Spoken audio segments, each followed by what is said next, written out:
nosso OdontoCast e hoje nós vamos falar sobre 3 áreas distintas da odontologia, mas que no fim se conversam como uma só.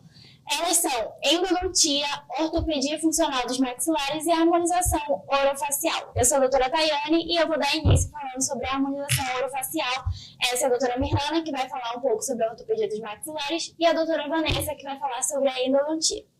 Bom, a harmonização orofacial, ao contrário do que muitos pensam, ela vai muito além da estética, né? Claro que tem o lado da beleza, como preenchimento com ácido hialurônico, a toxina botulínica, que é o famoso Botox, mas ela também tem função em relaxar os nossos músculos, melhorando as dores, por exemplo. E tudo isso com muito estudo de anatomia da face e equilíbrio de tudo isso.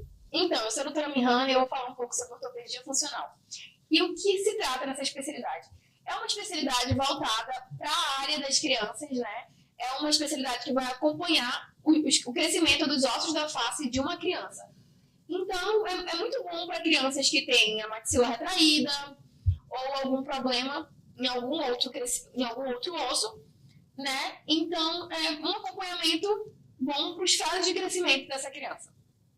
Eu sou a doutora Vanessa e eu vou falar sobre a endodontia, que muita gente chama de tratamento de canal. Ela trata a parte interior do dente, principalmente quando tem dor, trauma ou uma cárie profunda. É um tratamento que salva dentes. Então, doutora Vanessa, quando eu era pré-adolescente, aconteceu um incidente do celular cair em cima da minha boca e acabou deixando meu dente muito escuro. Quando eu procurei o dentista, ele falou que eu ia precisar fazer tratamento de canal. Então, eu queria saber como que vocês chegam nesse diagnóstico? Normalmente, a cárie, quando o paciente é identificado, é quando a cárie chega na polpa ou quando há traumas. O dente, ele precisa de tratamento interno.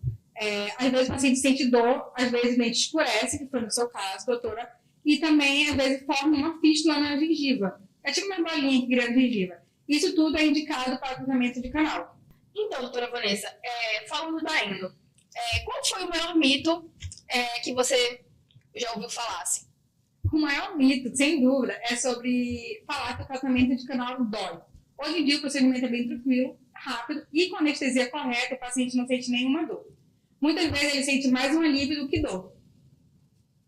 E também falando sobre a ortopedia funcional dos maxilares, doutora Mirhana tem uma amiga que a mandíbula dela, quando ela era criança, a mandíbula era retraída.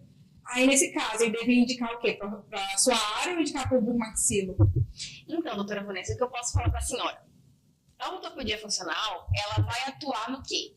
Ela vai atuar no crescimento e no desenvolvimento dos ossos da face dessa criança, dessa respectiva criança, né? Então, cada caso é um caso. Mas, durante a infância, o que nós recomendamos? Nós recomendamos aparelhos simples para estimular o crescimento correto, o equilíbrio, né, das funções como respiração, mastigação, também para o decorrer da alimentação daquela criança, né, a postura da língua, toda a movimentação dessa parte bucal, intraoral. No caso, seria isso. Respondendo a sua pergunta. E, doutora, tem muita gente que confunde a ortopedia com a ortodontia. Qual é a principal diferença dessas áreas? Então, a ortodontia, ela vai fazer o quê? Ela vai reposicionar os dentes, né? Já a ortopedia funcional, ela é o quê? Ela vai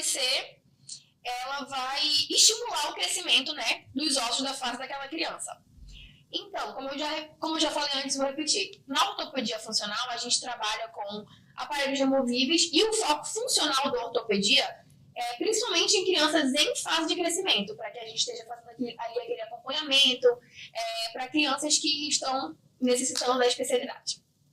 E, doutora Mirhana, e o que os pais deveriam verificar nas crianças, observar, para poder encaminhar para a sua área, para saber se é tratado com a senhora? Então, os principais sintomas que já começam a aparecer nos primeiros momentos de uma criança que está precisando se consultar com um especialista da área, no caso da ortopedia funcional, o respirador bucal é aquela criança que sempre vai estar respirando pela boca, aquela criança que tem dificuldade de fala, aquela criança que tem o sono agitado, uma criança agitada realmente, né? Uma criança que não consegue ter, assim, uma boa alimentação devido aos problemas que ela está tendo, né? Mas, no mais, é isso. São os primeiros sintomas a serem observados para que uma criança seja encaminhada para essa área e avaliada corretamente. Então, agora para a doutora Tayane. Doutora, para quem acha assim que a ROF é só vaidade, o que você costuma responder? A pessoa está completamente enganada. Gente, a ROF, ela atua muito na função, como no bruxismo, nas dores de ATM, que é a disfunção temporomandibular, quando você sente muita dor aqui, ao abrir e fechar a boca. A gente ajuda muito nisso. Quando tem sorriso gengival, que mesmo com a gengivoplastia não tem solução, a gente dá uma preenchidinha ali com ácido hialurônico no lábio da paciente ou do paciente, para dar uma harmonizada melhor no sorriso. A estética, ela é só um bônus, né? Mas a ROF auxilia muito nesses problemas de disfunção temporomandibular, de bruxismo e etc. Doutora, e como é que você escolhe o que fazer em cada rosto? Tem uma forma específica ou não? Então, cada rosto é único. É aquele famoso ditado que cada caso é um caso. A gente avalia as proporções e geralmente as proporções que a gente avalia são 3/3 da face, que é o terço superior, o terço médio e o inferior. E aí a gente analisa a assimetria do paciente, a proporção facial, qual é o objetivo do paciente, o tipo de rosto do paciente, o que o paciente realmente quer procurando a harmonização orofacial. Tudo isso a gente planeja, né, de forma personalizada para cada paciente, lógico, tendo um conhecimento bem amplo sobre a anatomia da face. E, doutora, tem um exemplo de como chega no seu consultório, alguma coisa assim? Então, ultimamente, as influências da cidade, elas estão me procurando muito porque os preenchimentos labiais foram feitos de forma incorreta e aí eles acabaram migrando. O que isso quer dizer? Que quando o ácido hialurônico, ele ultrapassa o contorno do lábio e acaba ficando um aspecto muito desproporcional para o rosto. Então, a gente está retirando esse ácido hialurônico, esse preenchimento das meninas, e aí aguardando aí de 7 a 15 dias para elas retornarem e a gente fazer o preenchimento da forma correta, com bônus aí da toxina botulínica no resto do rosto para dar uma harmonizada completa. Então é isso, pessoal. São 3 áreas diferentes, mas que se completam quando o assunto é saúde bucal e na qualidade de vida também. A gente espera que esse papo tenha mostrado para vocês um pouquinho de cada especialidade que nós trouxemos hoje aqui e que com cada uma com seu papel, no fim, cada uma anda juntamente com os outros colegas, dos outros doutores, que já trouxeram anteriormente nos outros episódios cada especialidade aqui. Então é isso, pessoal. Obrigada por acompanharem a gente até aqui, obrigada por ouvirem e até a próxima. Tchau!